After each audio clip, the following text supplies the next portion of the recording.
The year is 2009, Plants vs Zombies was just released to the PC and Mac and took the world by storm.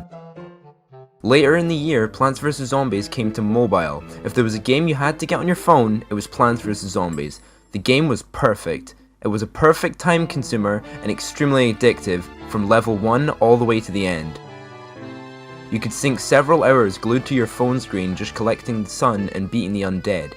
Then, in 2011, EA bought PopCap Games and their assets for $750 million. Everyone dreaded what they would do to the game, which held a big place in a lot of fans' hearts. What would the future bring for Plants vs Zombies? What would EA change to the heartfelt and perfect mobile and PC game? Nothing, it seemed, until all the way in 2018. Microtransactions were added to the game. The game itself cost £1.99 back in its release, so when people came back to the game after buying the game back in 2011 to find that their childhood game was riddled with microtransactions, they were not happy. Another game that was riddled with microtransactions was Plants vs Zombies 2 It's About Time. It was released in 2013 and was free, but only available on mobile. This game allowed you to pay £4.99 for a single plant. If calculated, if you wanted every plant in the game, it would cost you over £150. EA absolutely butchered this game and continues to do this with every game they make to this day. But let's go back to 2014, when EA decided to do something no one could ever have imagined.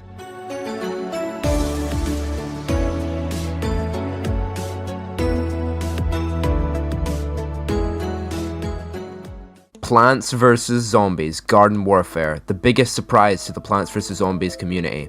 An FPS class shooter that includes all your favourite plants and zombies from the original game. This game was released out of nowhere and didn't really even have much of a hype train or even a crowd.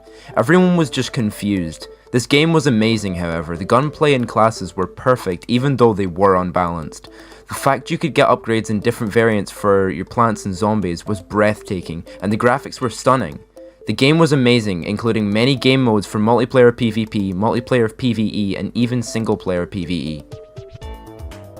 The game was released in 2014, just 1 year later after the money laundering scheme, aka Plants vs Zombies 2.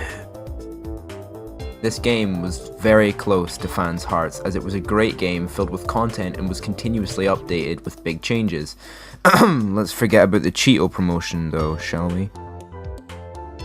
This game still has a cult following, although its sequel is even better.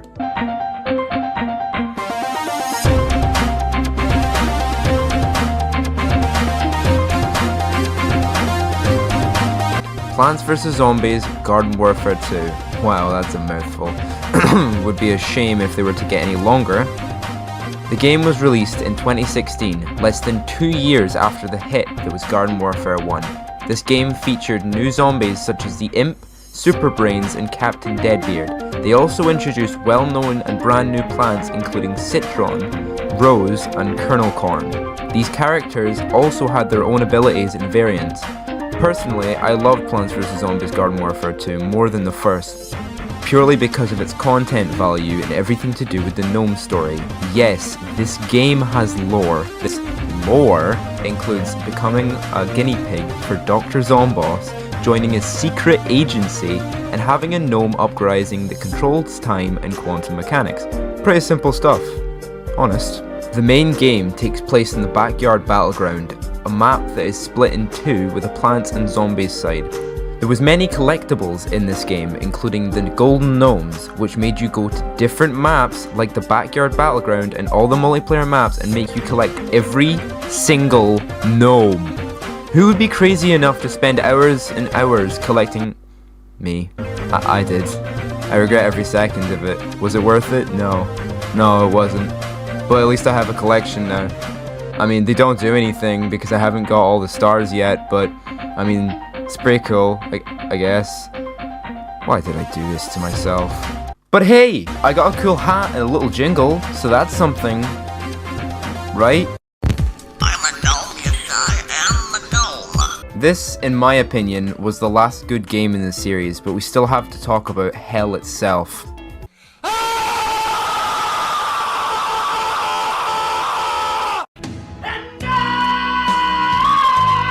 Holy shit! We'll always love you, I can't I despise this game so much. In fact, I hate it so much that I refuse to even record footage of it. I'll give the credit to Apollo. I'll leave a link in the description to his channel. So, Plants vs. Zombies Battle for Neighborville. This game was soft launched into beta back in 2019. The game was available to buy as soon as the trailer released and was steadily updated until launch. Battle for Neighborville was meant to be a revamp of the series. This revamp, however, is hated by most of the Plants vs. Zombies community for, well, obvious reasons. Like seriously, look at what they did to Citron. What the f***? It just annoys me that such an amazing franchise went downhill with one game. Thankfully, this game isn't littered with microtransactions. Or at least, it doesn't anymore. At launch, the game was clogged with real money purchases. I mean, let's be honest. What else did you expect from EA? The gun gameplay and overall classes are actually quite nice, and the graphics are great too. Let me just find my favorite character, the vampire flower. Wait, you're telling me they took all the unique characters for all the different classes and replaced them with generic perks? Oh, that's great. Oh no. Overall, Plants vs. Zombies is an amazing franchise, and I really hope EA steers the team in the right direction when making Garden Warfare 3. But in the meantime, we can always play the previous games, as EA specifically said they will not shut down the servers for Garden Warfare 1 or 2 for a while. Oh wait, look! A new Plants vs. Zombies game, Plants vs. Zombies 3. I hope this game is... Wait a second. What the f***?